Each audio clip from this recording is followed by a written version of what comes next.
Rasulullah memadamkan kemarahan istri itu dengan cara yang unik. Apa yang dilakukan oleh Rasulullah ketika Siti Aisyah marah, Rasulullah itu mencubit hidungnya Siti Aisyah. Kemudian Rasulullah mengatakan, wahai Aisyah, ketahuilah bahwa Rasulullah kemudian berdoa. Rasulullah berdoa untuk Siti Aisyah, ya Tuhannya Muhammad, ampunilah dosaku dan dosanya, hilangkanlah kemarahan dalam hatinya dan selamatkanlah dia dari fitnah yang menyesatkan. Jadi Rasulullah itu memanjakan istrinya, bercanda gitu ya, bercanda.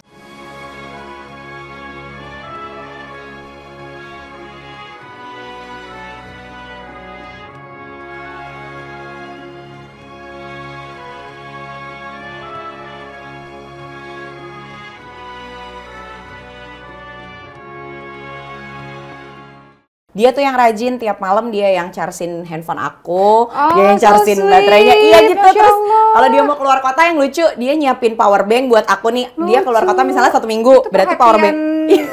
Kayak gitu, cuman kadang-kadang aku jadi kayak kecil tapi kadang-kadang aku jadi kayak power bank lagi, power bank udah berat di tas kan gitu ya.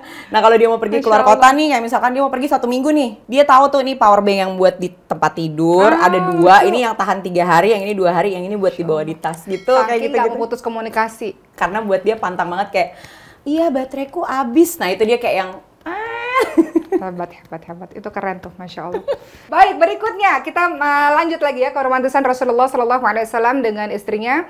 Rasulullah itu suka minum di tempat bekas mulut istrinya. Oh, 1 gelas berdua gitu. Mana bibirnya Siti Aisyah misalnya, disitulah Rasulullah minum. Jadi sengaja mencari ya bekas bibir sang istri.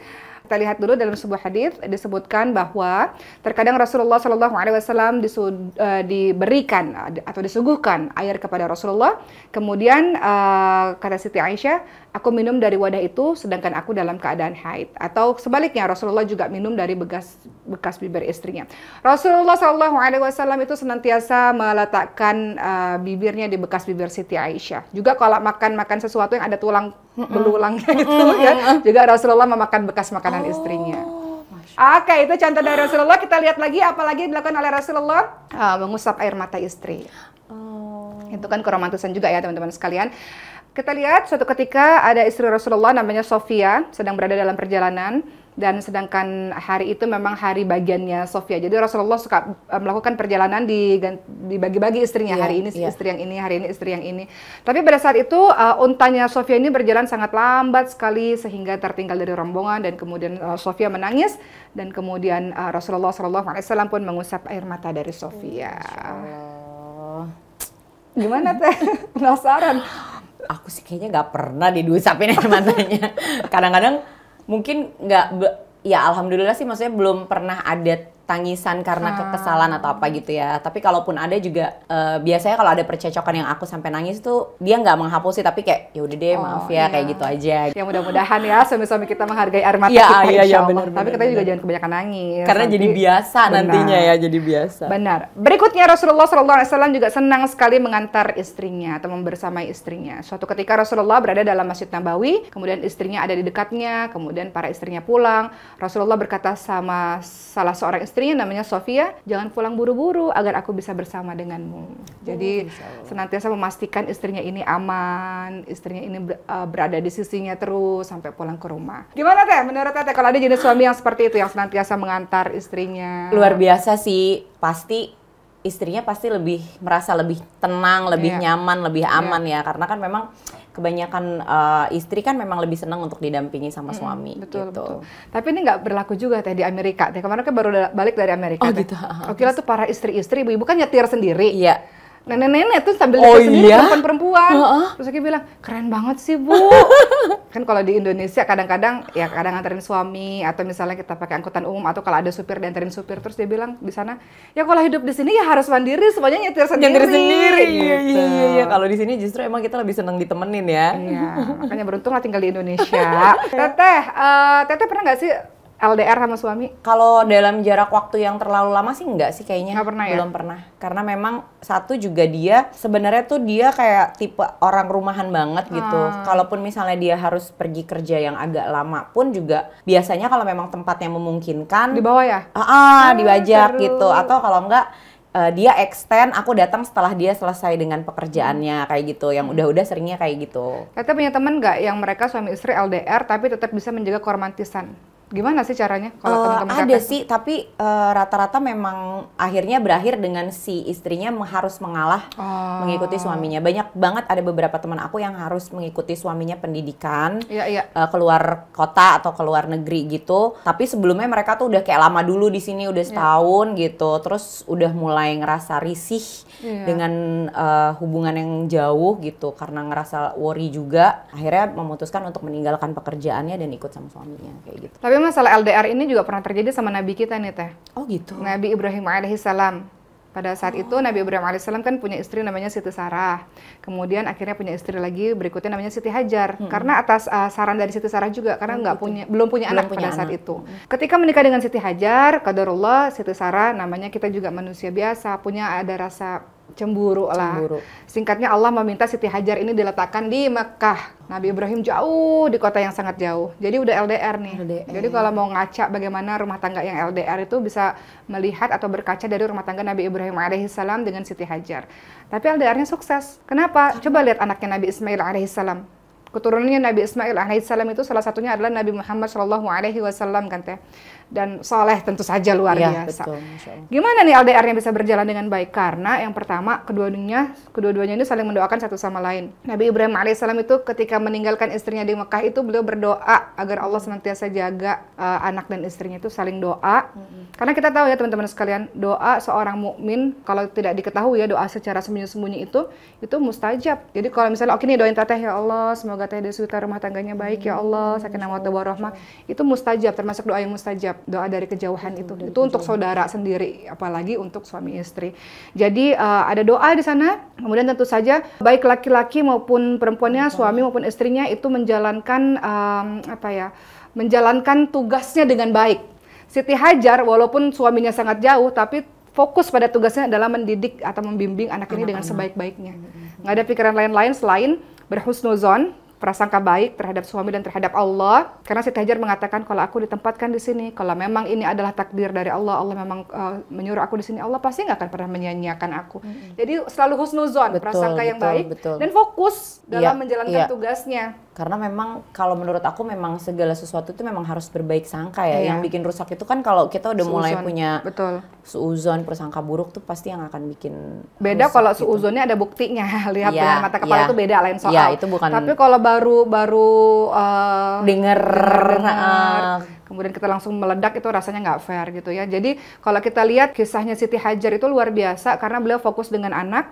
Kita ingat kisahnya Siti Hajar deh, ketika Nabi Ismail alaihissalam nangis luar biasa masih bayi kehausan, beliau kan lari dari sofa ke Marwah, Marwah ke sofa 7 kali. Artinya melakukan apapun untuk anak ini tetap bertahan, untuk anak ini hidup, untuk anak ini tumbuh dengan baik. Itu kan seorang ibu ya. Jadi fokus dalam membesarkan anaknya dengan sangat luar biasa. Sampai akhirnya jadilah Nabi Ismail alaihissalam yang ceritanya ada dalam surah As-Saffat ayat 100 sampai 111. Nanti teman-teman baca bagaimana sifatnya Nabi Ismail itu halim, yaitu dia punya sifat yang lembut, penyantun, penyabar, sama seperti sifat dari ibu maupun ayahnya gitu. Gitulah ya untuk teman-teman yang diuji oleh Allah dengan LDR. Masuk lagi kepada keromantisan Rasulullah dengan istrinya. Rasulullah dengan istrinya itu suka berbincang dari hati ke hati. Tadi Teteh sudah menjelaskan juga bagaimana sering banyak berbincang dengan quality time. Kita lihat dalam hadis riwayat Bukhari Muslim, Nabi Muhammad SAW ketika malam hari berjalan dengan Siti Aisyah dan berbincang-bincang dengannya. Sepenting apa sih Teh bicara yang dalam dengan suami atau apapun yang didiskusikan dengan suami? Menurut Teteh sepenting apa berbicara mendalam dari hati ke hati? Penting kalau menurut aku, karena gini loh, aku itu kebetulan sama suami itu punya karakter yang beda. Kalau aku tuh orangnya ekstrovert, jadi kalau nggak suka, kalau seneng, kalau sedih. Kalau suami aku tuh orangnya introvert, karena dia itu memang tidak terbiasa untuk mengungkapkan apa yang ada di dalam pikirannya dia. Satu itu, yang kedua dia nggak tahu gimana cara nyampeinnya, gitu. Nah, jadi momen-momen itulah yang kadang aku kalau menurut dia, aku tuh bisa mengorek dan menyampaikan dalam bentuk lisan apa yang sebenarnya ada di pikirannya dia yang dia nggak bisa keluarin gitu. That's why kenapa aku sama dia tuh perlu banget untuk punya waktu berdua. Karena dari situ aku baru bisa ngorek tuh. Misalnya nih gini, 2 hari ini kok kelihatan kayaknya dia cemberut aja gitu ya. Terus kayak nggak cerita sama sekali. dia nggak bisa, dia mau cerita tapi nggak tahu gimana cara mulainya. Nah aku ntar kadang suka kayak, ya kita makan ini yuk, aku lagi pengen makan ini gitu. Nanti di jalan tuh dia baru, jadi gini ya gitu. Padahal tuh aku belum mulai gitu. Jadi gini ya. Aku tuh nanti baru dia cerita, oh gitu, oke, jadi aku baru menarik kesimpulan, oh ini yang bikin dia dalam 2 hari ini nih jadi ngerasa nggak nyaman di rumah, terus jadi murung kayak gitu-gitu. Itu keren loh. Perempuan, seorang istri harus pinter, mempunyai trik tersendiri untuk suaminya mau bercerita. Aku jadi ingat nih teh kisahnya Siti Khadijah. Pada saat itu Rasulullah kan baru menerima wahyu dari dari malaikat Jibril ya, melalui perantara malaikat Jibril dari Allah Subhanahu wa taala. Waktu itu Nabi Muhammad kan dalam keadaan yang sangat ketakutan luar biasa. Pulang ke rumah kan nggak ngomong apa-apa. Betul. Karena menggigil ketakutan. Siti Khadijah yang melihat itu nggak juga langsung bertanya banyak, dari mana, kenapa pulangnya terlambat, kenapa kamu begini begitu, nggak begitu. Diselimutin dulu suaminya, ditenangin dulu suaminya. Kemudian dalam keadaan tenang, baru suaminya bercerita. Kemudian apa yang Siti Khadijah katakan? Allah itu tidak akan pernah menyanyiakan engkau, mengabaikan engkau, nggak pernah. Engkau tuh orang baik, suamiku. Jadi dikasih motivasi. Dikasih motivasi, disemangatin dulu gitu ya. Engkau tuh orang baik, suka bantu orang lain, suka menyambung tali silaturahim, bantu orang-orang miskin. Dan ternyata Siti Khadijah nggak sampai di situ, tapi juga cari solusi. Siti Khadijah menceritakan hal ini kepada Waraqah bin Naufal, namanya seorang, kita bisa bilang pendeta lah ya. Diceritakan, ini kejadian kepada suamiku seperti ini. Nah kemudian Waraqah bin Naufal ini, seorang pendeta ini mengatakan, engkau ini adalah nabi terakhir. Dari ciri-ciri yang sudah diceritakan ini, engkau ini nabi terakhir. Yang nanti mungkin akan dikeluarkan dari tanah kelahiranmu ini. Seandainya aku masih hidup, aku pasti akan senantiasa membantumu, kata Waraqah bin Naufal. Seandainya aku masih berumur panjang nantinya gitu. Jadi Siti Khadijah dalam kisah ini diceritakan bahwa beliau itu mencari solusi juga untuk suaminya. Banyak suami-suami gak mau cerita, mungkin istrinya nggak ribet. Oke, kemudian apa yang dilakukan oleh Rasulullah SAW? Rasulullah juga sangat senang mengajak istri-istrinya keluar kota secara bergantian. Dikatakan oleh Sayyidah Aisyah radhiyallahu anha, Rasulullah ketika hendak berpergian akan mengundi istri-istrinya, siapapun yang undiannya keluar maka beliau akan pergi bersamanya. Nah, kalau kita kaitkan dalam kehidupan Teteh, sepenting apa pergi keluar kota atau keluar negeri kalau Allah kasih rezeki bagi kehidupan keluarga Teteh? Kalau aku sih kayak liburan untuk anak-anak tuh sebenarnya bukan hal yang utama sih, karena kita bisa meluangkan waktu kapanpun gitu. Cuma memang keluar kota itu buat aku tuh lebih ke untuk refreshing, nyenengin anak-anak gitu. Tapi kalau aku sama Akang tuh, ya sekarang fokusnya memang untuk ke anak-anak dulu gitu. Jadi ya kadang-kadang memang pergi keluar kota walaupun cuman kayak misalnya cuman ke Bandung 2 malam kayak gitu aja tuh, yang penting anak-anak tuh happy gitu. Suasana yang baru. Suasana baru. Walaupun sebenarnya kalau buat aku ya, kalau misalnya liburan keluar bawa anak-anak tuh kayak mindahin kerepotan dari rumah, kerepotan di tempat lain gitu. Iya benar-benar. Karena yang paling penting itu sebenarnya kumpul keluarga dimanapun berada sih. Cuman tempat-tempat itu sebenarnya untuk cari suasana baru aja. Oke, berikutnya kita lihat bagaimana apa yang dilakukan oleh Rasulullah. Oh, ini sering juga nih dilakukan oleh Teteh ya, bahwa sering sekali Rasulullah mengajak istrinya makan di luar. Karena pada suatu ketika ada seorang laki-laki Persia yang juga merupakan tetangga Nabi yang mengundang Nabi untuk makan. Nabi pun mengatakan istri saya juga diajak untuk makan keluar juga. Makan bersama, sudah dijelaskan sama Teteh tadi, suka makan bersama. Tapi ada nggak sih candlelight dinner gitu? Nggak ada. Mana tuh kemarin ya waktu pas lagi anniversary 10 tahun kan ceritanya kita mau romantisan. Aku bilang kan, ayolah kita kayak orang-orang lah, dinner berdua gitu, lucu ya kan gitu. Yaudah deh iya gitu. Terus dia gitu udah kan, aku ceritanya karena kita ceritanya staycation di satu hotel gitu di Jakarta. Aku pengen cakep ya gitu, dandan lah istimewa ceritanya. Dandannya kelamaan. Nah, suamiku tuh bukan tipe orang yang gini loh. Ayo dong cepetan. Emang bukan yang gitu. Dia bukan tipe yang gitu. Jadi ya udah didiemin aja ya sama dia, istrinya dandan lama. Sampailah kita ceritanya turun ke bawah di restorannya, kan mau makan di restoran itu. Sampailah kita jam 8. Terus udah gitu, kita makan. Begitu kita masuk, selamat malam Pak Ferry, iya. Mau berapa orang? Iya saya berdua aja. Oh iya gitu. Ini kok udah masih ramai kan, tapi orang-orang udah pada ngambil dessert karena kita ngambilnya buffet kan makanannya. Iya, ini karena kita nanti turun jam 8. Iya, karena kita nanti 8:30 itu udah tutup. Jadi aku sama gini, makan 8:30 udah tutup gitu. Iya. Terus kita duduk, ternyata sekarang itu peraturannya di hotel itu semua di sekat gitu loh. Ya Allah. Terus? Jadi kata dia gini, ini apa romantisnya begini, ngobrol juga nggak kedengeran. Terus ada gitu gini, ya aku udah bagus banget nih dandanannya. Mau minta foto orang pada sibuk banget, foto-foto sendiri. Akhirnya begitu kita masuk lift, liftnya kebuka, ada kacanya gede, ada lampunya. Udah kita foto di sini aja. Nggak keren banget. Lucu ya, ini ya pengalaman-pengalaman yang mungkin baru Teteh ceritakan sekarang ya. Tadinya mau romantis-romantisan jadi kayaknya jadinya makannya buru-buru mau ngobrol-ngobrol, candlelight nggak ada, udah makan aja yang cepet. Oke, itu dari Teteh. Lanjut nih Teh, ini juga ada cara unik Rasulullah, tetap dalam pembahasan romantisnya Rasulullah sama istri. Rasulullah memadamkan kemarahan istri itu dengan cara yang unik. Apa yang dilakukan oleh Rasulullah ketika Siti Aisyah marah, Rasulullah itu mencubit hidungnya Siti Aisyah. Kemudian Rasulullah mengatakan, wahai Aisyah, ketahuilah bahwa Rasulullah kemudian berdoa. Rasulullah berdoa untuk Siti Aisyah, ya Tuhan ya Muhammad, ampunilah dosaku dan dosanya, hilangkanlah kemarahan dalam hatinya dan selamatkanlah dia dari fitnah yang menyesatkan. Jadi Rasulullah itu memanjakan istrinya, bercanda gitu bercanda, mencoel hidung istrinya, kemudian akhirnya mendoakan sang istri. Itu cara memadam kemarahan istri. Nah, kalau Kang Ferry memadamkan kemarahan seorang Teteh yang lagi gitu. Kalau dia memadamkan kemarahan aku adalah dengan aku ngoceh, dia diam aja udah. Nggak ada komen, nggak ada ini, nggak ada itu udah. Jadi aku mau marah-marah juga, males juga lah didiemin. Ada jenis suami yang, karena kalau diladenin makin iya emang sih, aku tuh kan mungkin tipenya ekstrovert ya. Jadi kalau marah tuh ya marah gitu. Kalau senang ya senang, kalau sedih ya sedih gitu. Jadi kalau marah tuh wah gitu ya, capek gitu kayak yang dengarnya. Jadi dia kayak ya udahlah, diemin aja gitu. Ntar sampai aku berhenti sendiri. Iya. Ntar sampai aku berhenti sendiri juga udah. Iya. Oke, itu tadi memadam kemarahan dari seorang istri. Ada jenis suami yang memang tidak terlalu mau meladeni, karena sebenarnya bahaya juga sih kalau kita lagi marah, suaminya marah, akhirnya jadi terjadi sesuatu yang kita nggak inginkan. Betul. Terakhir nih Teh, keromantisannya Rasulullah bersama dengan istrinya adalah Rasulullah memiliki panggilan khusus, panggilan sayang. Ya Humaira, wahai wanita yang pipinya kemerah-merahan. Kalau Teteh panggilannya apa nih? Karena sekarang sudah jadi orang tua, jadi ibu dan ayah gitu ya. Ngikutin panggilan anak ya. Ngikutin panggilan anak. Tapi ya paling kalau misalnya masih sering sih kita masih kayak yang gitu. Kalau aku sih gitu, dia juga gitu. Kayak gitu, tapi nggak ada panggilan khusus apa nickname gitu, nggak ada. Iya.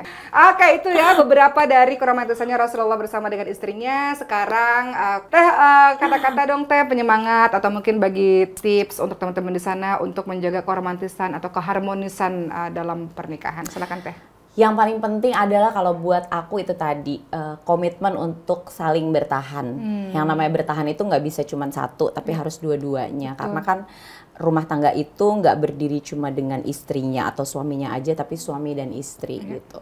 Ketika berdiri dengan dua kaki akan lebih kuat daripada berdiri dengan satu kaki. Dan yang paling penting adalah istri harus tahu kodratnya sebagai istri. Masya Allah. Gitu. Itu aja sih, karena ketika kita sadar bahwa kodrat kita sebagai istri, kita akan bisa menahan segala ego yang ada gitu. Luar biasa ya. Jadi teman-teman sekalian, Teteh mengingatkan pada kita semua, wahai para wanita, sehebat apapun engkau di luar sana, kembali ke rumah ternyata kita adalah seorang makmum yang mudah-mudahan Allah bantu untuk tunduk patuh kepada suami yang baik. Amin. Suami yang salih insyaallah. Dan semua dari kita ingin sekali rumah tangga kita ini litaskunu ilaiha wa ja'ala bainakum mawaddatan wa rahmah. Kita ingin sekali rumah tangga kita ini sakinah, penuh dengan ketentraman, mawaddah penuh cinta, wa rahmah penuh dengan kasih sayang. Mudah-mudahan dengan doa dan kerja keras. Doanya apa? Al-Furqan ayat 74, Rabbana hablana min azwajina wa dzurriyyatina qurrata a'yun waj'alna lil muttaqina imama. Mudah-mudahan pasangan kita menjadi penyejuk hati untuk kita. Anak-anak jadi penyejuk hati untuk kita insyaallah. Teteh makasih ya. Makasih. Hari ini udah berkenan Terima kasih banyak. Sama-sama. Senang banget. Semoga Teteh Allah jaga keluarganya. Amin, Mbak Oki juga. Amin. Semua kita semua diberikan barokah keluarga, semua bahagia, sehat. Amin, tuh penting tuh. Amin. Penting banget. Sehat dan bahagia insya Allah. Amin, insya Allah. Baik, sahabat Cahaya semua, terima kasih ya telah menonton video kali ini. Teman-teman boleh komen loh di bawah kira-kira mau temanya tentang apa atau mengundang siapa yang insya Allah mudah-mudahan mendatangkan inspirasi untuk teman-teman semua. Insya Allah kita ketemu lagi ya di episode-episode berikutnya. Terima kasih. Saya Oki Sina Dewi dan Saya Deswita Maharani. sampai ketemu lagi. Assalamualaikum warahmatullahi wabarakatuh.